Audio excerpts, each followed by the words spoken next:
Eu vou conversar agora com meu amigo, cientista político, professor universitário, grande figura.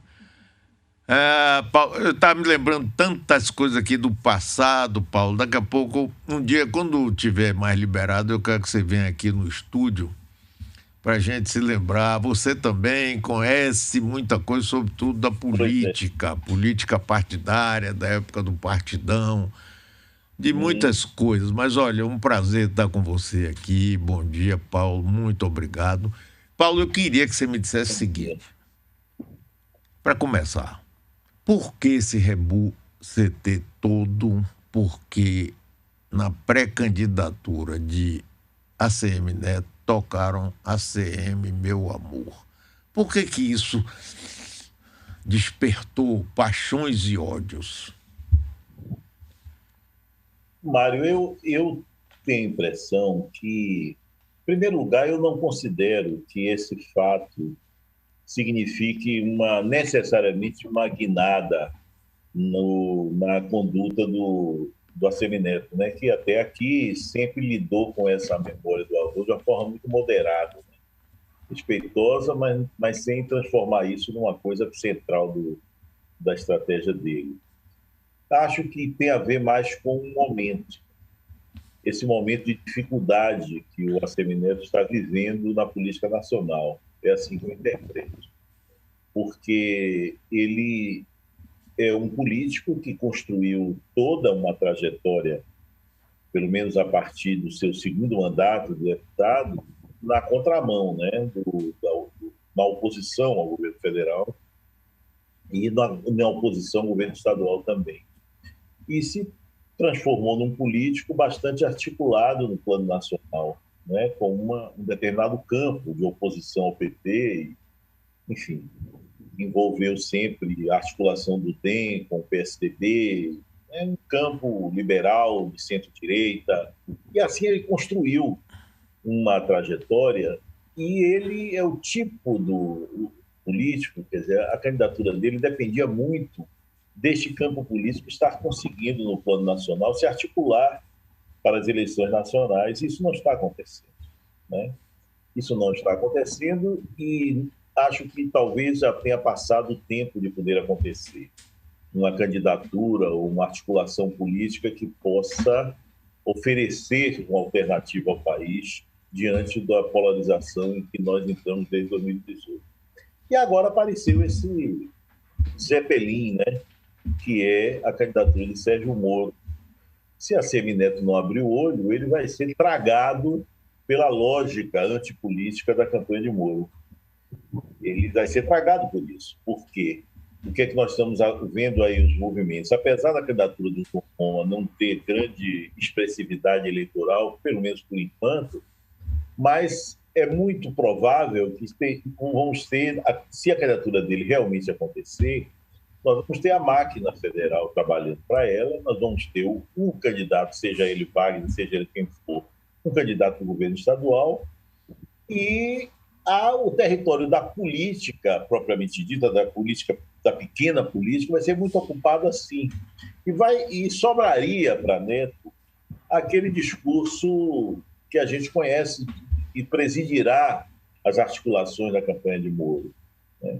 O partido dele, o novo partido em que ele está se integrando, tem muita gente que é dessa praia.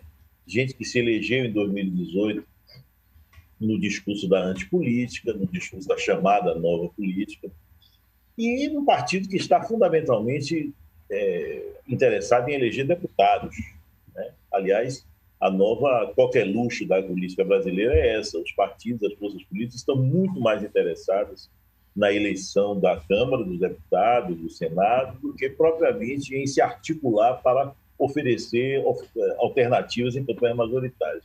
Então, eu acho que o recurso ao avô é muito mais uma coisa no plano simbólico, entendeu? Como quem está querendo avisar: olha, eu sou da política, né? Eu não sou um exterminador da política, não serei mais um na fila a fazer coro com a coisa de Moro. Ele não está conseguindo encontrar a solução, talvez tenha até que ir para uma coisa dessa, se essa coisa se impuser, mas eu interpreto muito mais por aí do que propriamente como uma estratégia de campanha. É uma estratégia definitiva de campanha. Eu acho que é uma estratégia para um momento adverso do plano nacional em que ele resolveu colocar em campo aquilo que ele tem de positivo nesse momento, né? Que é uma referência estadualizada. Então, ele vai tentar colocar isso em campo antes que os descaminhos da política nacional triturem isso. Então, acho que ele desembarcou nessa coisa aí. É claro que os adversários jogam com outro tipo de leitura, né? Mas eu vejo por aí. E não acho que isso. Eu acho que assim, o efeito eleitoral de uma coisa dessa é moderado. Né? Uma grande parte do eleitorado baiano já não tem isso como uma questão importante. Um eleitorado mais jovem, enfim, quem tem menos de 40 anos de idade, 35 anos de idade, não vê isso como uma questão tão relevante assim.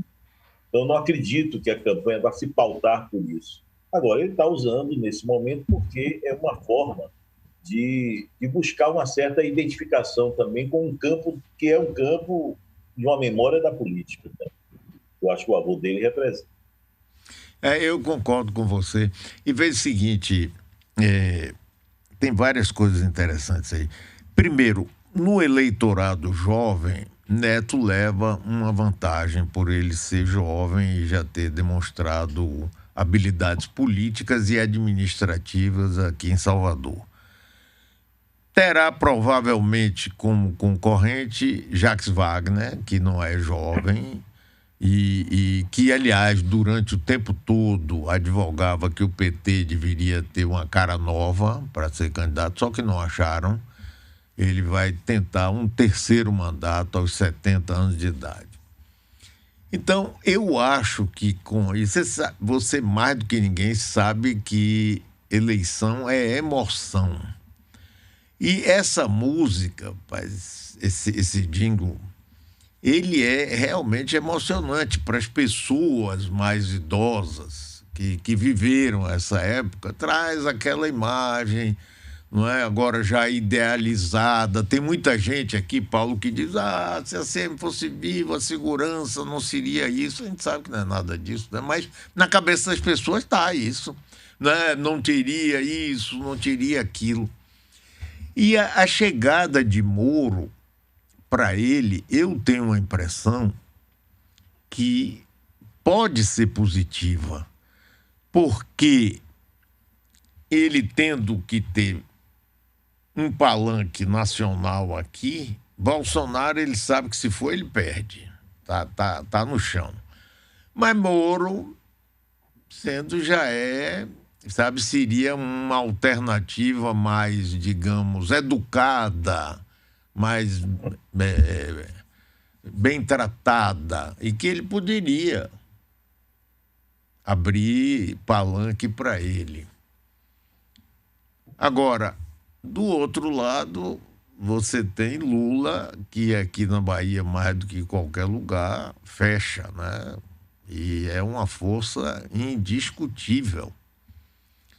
Então, essa eleição vai ser animada, não vai não, Paulo? Estou falando nacional e estadual também. Eu acho assim, eu não contesto o que você está falando do ponto de vista assim, eu não tenho nem muita clareza a respeito do efeito eleitoral que isso pode ter.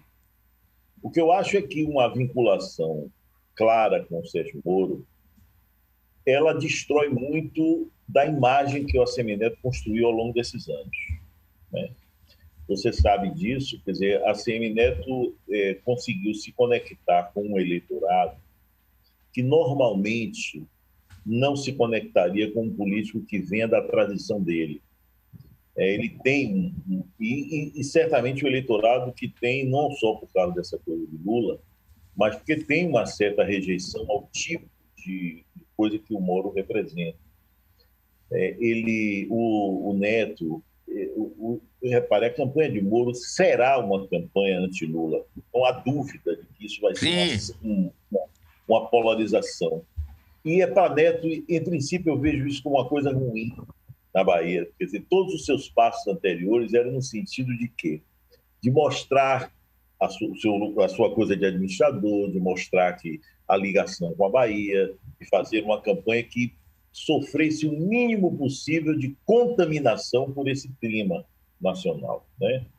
Moro, no segundo turno, ou mesmo antes, no primeiro ainda, Moro e Lula, isso vai ser um enfrentamento avassalador, né? E ele vai ser o tempo todo cobrado para entrar num território que o colocará em confronto com uma parte importante do eleitorado da Bahia, que não é petista, mas que tenderá a rejeitar uma candidatura que faça do antilulismo seu centro, né? Eu acho que Neto precisaria, na Bahia, de ter uma candidatura presidencial, sim, que lhe garantisse um palanque importante, sim, mas não precisaria de uma candidatura campeã de votos. Ele precisa de uma candidatura média, de porte médio ali, que ele pudesse resolver o seu problema, não ficar em cima do muro da eleição presidencial e tocar a sua campanha de governador, sendo a figura dele o carro-chefe da campanha, e não uma figura de presidente da República da qual ele estaria enganchado. Eu tendo a ver um pouco assim, a candidatura de Moro ela é muito espaçosa, não se sabe se ela vai ter sucesso eleitoral, mas ela é muito espaçosa do ponto de vista simbólico. A coisa da antipolítica é muito forte ali. Então, a tendência nesse plano nacional é o Lula terminar assumindo o papel da política, né, do candidato da política. E está acontecendo uma coisa na política brasileira mais recente, que as análises políticas estão começando a tratar disso, e eu acho que é uma coisa que tende a ter cada vez mais importância, que é o seguinte: nós estamos chegando a uma década de ter que lidar com presidentes da República politicamente fracos, com pouca capacidade de liderança e articulação não com o Congresso especificamente, mas a capacidade de pautar, de ter liderança, comandar a agenda política. Então, nós tivemos isso com Dilma, que não tinha talento, que não tinha capacidade de liderança, que não tinha conexão para isso. Depois tivemos Temer, que apesar de ter talento para muita coisa disso, foi investido na presidência em circunstâncias que tornaram a sua legitimidade muito discutível. Isso. Né? E, portanto, não pôde fazer isso. E tem Bolsonaro, que não precisa nem falar. Então, o país começou a entrar num outro eixo. Desacostumou daquele eixo do tempo de Fernando Henrique e de Lula, né? Então, os partidos políticos começam a perceber isso. Começam a perceber que não existe vácuo, né? O papel do Congresso, da Câmara principalmente, mas também do Senado, se tornou mais decisivo na política brasileira por causa do enfraquecimento das figuras presidenciais. E os partidos políticos percebem isso e começam a dar uma importância maior do que davam antes às eleições de bancadas, a formação de bancadas de deputado federal e de senador. Isso se tornou uma coisa crucial para que os partidos possam ter poder de barganha, porque sabem que o manejo do orçamento, por exemplo, nós estamos numa discussão disso, quer dizer, o legislativo vai estar ganhando realce, e não vejo na política brasileira sinal de que isso possa ter uma reversão, a não ser... Qual é o caminho de reversão de uma tendência dessa? O estabelecimento de uma presidência que exerça aquilo que o Bolsonaro tentou e não conseguiu, né? Uma presidência plebiscitária, uma presidência no estilo russo, no estilo turco, né? Alguma coisa assim que comande e termine, vamos dizer assim, relativizando as outras instituições. Quer dizer, algo que ameaça o próprio funcionamento da democracia. Então, nós estamos numa esquina no Brasil. Agora, Paulo, você acha, por exemplo, que há hipótese de Moro ir para o segundo turno no lugar de Bolsonaro? É claro, eu acho que isso é a tendência que está... Olha, ninguém adivinha, né, Mário? Ninguém adivinha, sim, até claro. porque o que é interessante é o seguinte: eu sempre considerei, não só eu, que vamos usar aqui uma palavra não muito respeitosa, mas enfim, que seja o Moro é uma anta politicamente, entendeu? Mas nós estamos tendo que aceitar o fato de que até agora ele está se mexendo sem erro, né? A anta não está errando.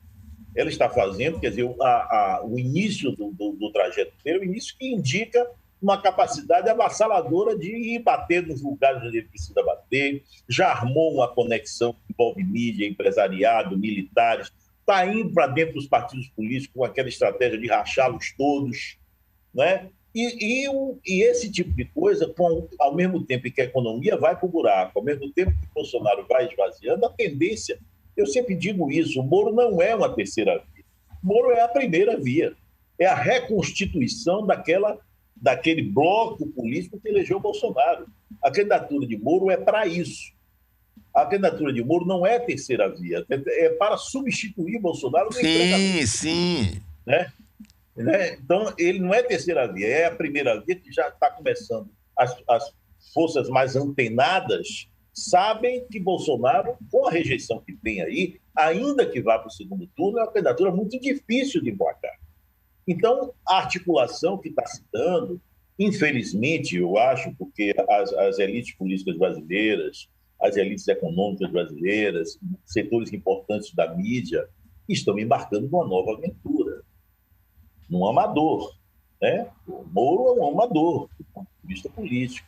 O país vivendo a crise brutal que está vivendo precisa, acima de tudo, de experiência política, de capacidade de articulação política. E Moro é uma aposta no completo, de olhos vendados, o que está aí está ruim, vamos ver se dá certo. É isso que é Moro, acima de tudo. E tem uma grande diferença em relação a Bolsonaro, é que ele carrega consigo, de uma maneira muito genuína, uma coisa que está enraizada na população há muitos anos. Esse sentimento antipolítico, de rejeição às práticas de corrupção e coisas assim, você lembra muito bem. Jânio Quadros, rapaz. Outro dia eu coloquei aqui o vídeo de Jânio Quadros. Vai, vassourinha. Bom. Pois é, mas ali, repare o que acontecia ali. Ali você tinha uma política que era dominada por uma lógica de uma aliança do PSD com o PTB, o populismo, aquela coisa toda. O Jânio se juntou com o UDN naquele momento e ganhou a eleição. Mas o lacedismo perdia todas as eleições no campo nacional, né? Agora nós estamos vivendo uma situação diversa. Você se lembra, deve se lembrar bem, aquela campanha que nós tivemos em lados opostos aqui, né? Que você, como prefeito de Salvador, a candidatura aqui do Fernando José, lembra daquilo? Sim, claro. Você deve ter experimentado muito bem o que significa um amador chegar na prefeitura depois, né? É verdade. Você experimentou, você sentiu isso na pele. É verdade. O resultado desse bem lembrado, é verdade. Aquilo ali começou ali. Nós estávamos, gente, em 88, a Constituição foi promulgada. É o mesmo ano daquele discurso de Ulisses. Quer dizer, nós fomos para a Constituição ainda no mergulho da transição, no mergulho da luta das diretas, daquelas coisas todas, mas o país já estava, desde aquele desfecho fatídico, né, depois da eleição de 86, chamado Plano Cruzado, o país já começou a mergulhar. Foi assim que Collor se elegeu. Né? Collor se elegeu exatamente assim, em cima do vácuo da antipolítica. Quer dizer, a política no Brasil se reconstruiu no tal presidencialismo de coalizão. Figuras como Fernando Henrique e Lula foram centrais para que isso acontecesse. Né? Eles conseguiram conciliar uma coisa importantíssima, que é entrarem na arena plebiscitária, carismática. O Fernando Henrique não era uma pessoa pessoalmente carismática, mas ele soube se servir. A aliança dele aqui na Bahia foi uma coisa muito típica disso. Né? Então, o que é que tem? Você alinhou o terreno plebiscitário da eleição presidencial com uma articulação ampla do Congresso. Pode-se discutir os métodos que foram adotados por um e por outro nisso. Pode-se discutir, mas a questão é que a política passou a entregar resultados, tá certo? Políticas públicas, avanços em várias áreas e, portanto, havia em clima de democracia. Quer dizer, isso começou a ser um problema tem uma década, que essa coisa foi se desmanchando. E aquele presidencialismo de coalizão fez água. E eu volto a dizer, eu estou insistindo nesse ponto, eu acho que o negócio do Neto aqui tem a ver com isso. Quer dizer, a quebra do presidencialismo de coalizão desmontou aqueles campos tradicionais da política, onde Neto estaria confortável em um deles, mas esse campo se desagregou. E se desagregou por quê? Porque os partidos que o compõem começaram a perceber que era mais negócio investir em bancadas do que investir em projetos nacionais de articulação que envolvessem as duas arenas, a arena plebiscitária e a arena do Congresso. Então, fica essa história de terceira via, procurando um candidato agregador, e só aparece MMA, né? Só aparece para candidato a presidente pugilista. O que é isso aí? Lula é o mais light dos 5 que estão aí. Moro, Bolsonaro, Ciro e Dória. Não quer dizer, é pugilato. Aliás, boxe seria uma bênção se o país tivesse boxe nesse momento, porque é luta livre. Lula vai terminar sendo o mais cordato de todos eles, dependendo de como ele conseguir controlar seus setores radicais também. Sim. Então, a arena plebiscitária foi deixada para esse tipo de candidato. Por quê? Porque para existir um outro tipo de candidato que trabalhasse com agregação, que trabalhasse com lógica política, com lógica partidária, precisaria que os partidos políticos tivessem a fim disso, que não estão. Veja aí o partido de Neto. O que é esse Partido Novo? A banda PSL dele é formada por deputados eleitos em 2018 naquela lógica da antipolítica.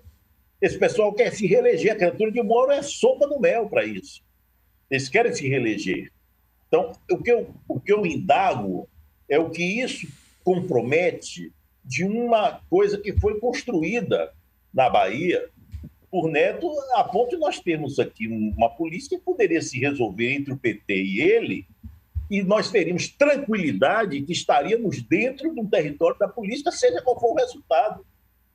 Agora não, agora você tem um imponderável, e você pode ter o recurso ao avô. Eu digo assim, Mário, eu acho que as pessoas estão interpretando isso como uma guinada, você até usou essa palavra, retrocesso, né? Eu acho que é uma tentativa de pegar uma baldeação, entendeu? Deixa ficar. A baldeação é ótima. Uma baldeação para não entrar, para não cair no mar aberto, entendeu? Eu vou ficar aqui, deixa passar essa chuva, eu fico aqui porque pelo menos eu conheço esse terreno, né? Porque é muito evidente para mim o incômodo que essa situação nacional está trazendo a um político com a trajetória de Neto, porque, veja só, ele tinha dentro do partido dele, ou podia ser de outro partido, mas ele tinha dentro do partido dele um nome ideal para o tipo de campanha que Neto faria aqui, que é a de Mandetta. Um candidato com jeito, né, com conversa para conversar com tudo quanto é gente, com uma trajetória da área social clara, quer dizer, um político que vem da direita com diálogo ao centro, que é o político que a Semineto vinha sendo, e é até agora. Então, por que ele não banca isso dentro do partido para enfrentar o negócio do Bivar? Porque ele sabe que ele primeiro tem que virar governador da Bahia, ter peso para poder resolver essa parada depois da eleição lá. Porque, no instante, neste momento, o que esse novo partido quer é eleger deputados. E Neto foi para esse negócio da fusão, eu imagino que foi, porque senão ele ia perder os deputados mesmo. Né? Então, essa é uma equação muito difícil de resolver. E eu quero, ao mesmo tempo que eu, de certa maneira, estou aqui o tempo todo choramingando, né, lamentando essas coisas, eu também fico pensando, Mário, assim, né? Todo mundo reclama muito, Centrão, o Centrão virou a Geni, né? O Azedo escreveu um artigo ontem falando isso. Nós estamos com um cenário, Mário, muito parecido com o de 2017. Não sei, vamos nos lembrar o que aconteceu em 2017, um ano antes da eleição. Detonou-se todas as possibilidades da política oferecer uma solução. Naquele tempo havia uma genia explícita, que era o governo Temer. Todo mundo batia. E era fácil. Através batendo do governo Temer, detonou-se todas as pontes. As partes do governo Temer foram saindo igual a rato em navio, né? Todo mundo querendo escapar da Lava Jato, e não se ofereceu uma alternativa para ir ao eleitorado e dizer, olha, nós fizemos aquele impeachment porque foi certo, enfrentar o PT nesse território. Não apareceu ninguém. Né? E aí deu no que deu. Agora, você viu o que aconteceu em setembro, né? A Geni foi para campo para desmontar o negócio do golpe, para ajudar. O golpe já estava sendo desmontado pela reação das instituições. Mas foi lá, o Temer ajudou a amansar o Bolsonaro. Então a Geni vai para lá. O tempo que se ganhou com isso foi usado de setembro para cá, para quê? Aquele alívio que se teve, todo o país teve com o recuo e a derrota do golpe de Bolsonaro. Esse tempo foi usado para quê? Para voltar a jogar pedra na Geni. É isso que está se fazendo. Até porque a classe política dá motivo, né? Essas coisas que nós estamos vendo aí, né? Tem algumas coisas que só fazem dar motivo. Então, o Moro está cavalgando em cima disso. Então, nós vamos ter uma possibilidade grande de novo, embarcar-se numa aventura, numa situação em que parece óbvio que a solução é política. E ainda tem mais. Se você não interferir, eu fico falando aqui, viu? Então, repare. Mas a gente não está levando em conta devida o seguinte. Esse cara, esse Steve Bannon, né, que foi um dos caras importantes daquela rede de Trump com as direitas populistas da Europa, ele é um ator da política brasileira. Ele é um ator da política. É um engano imaginar que Bolsonaro é um maluco. Bolsonaro está conectado com isso. O que fará no plano internacional? Você tem uma disputa muito séria entre isto, essa, vamos chamar assim, essa internacional da extrema-direita, que desafia o globalismo das grandes lideranças, da política liberal do mundo. Isso é o que está em jogo no mundo hoje. Não é a tua recepção positiva que Lula está recebendo da Europa, não é somente a simpatia dos partidos de esquerda, a social-democracia, que sempre tiveram simpatia por isso. Você vê que setores liberais da política europeia estão vendo, olham para lá e digam assim, ó, esse aí é a solução para tentar evitar que o Brasil se transforme numa cabeça de ponte permanente dessa extrema-direita. Porque a verdade é que o centro, os partidos de centro, o chamado centro democrático no Brasil, têm uma visão provinciana. Ficam aferrados a essa questão das feridas, dos ressentimentos, e não conseguem pensar a importância que tem ocupar esse espaço de conexão internacional, que Lula está ocupando muito bem, usando o que ele tem de experiência, que foi do presidente da República, está se tornando uma figura importante aí. O que é que vai acontecer com a candidatura de Moro no segundo turno? Tem Moro vacina para resistir a esse negócio de Bannon? Ou vai se transformar numa candidatura que vai conectar com isso aí?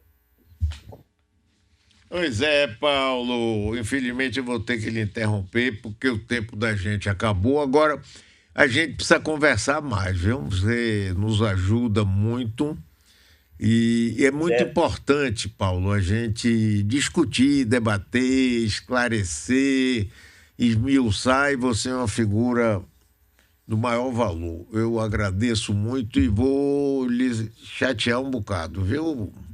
Se você permitir. É um prazer, claro. Mário, é um prazer. Não tá aqui. Eu tenho um grande defeito de ficar falando sem parar. É só, eu acho que você precisa se liberar. Não, mas é porque eu deixo mesmo que é bom, rapaz. Você fala bem, fala coisa. Sim, mas... Você fala coisas boas. É isso mesmo, que é bom para falar bem, falar coisa. Tchau, Paulo. Um abração para você. Muito obrigado, viu? Tá, tchau.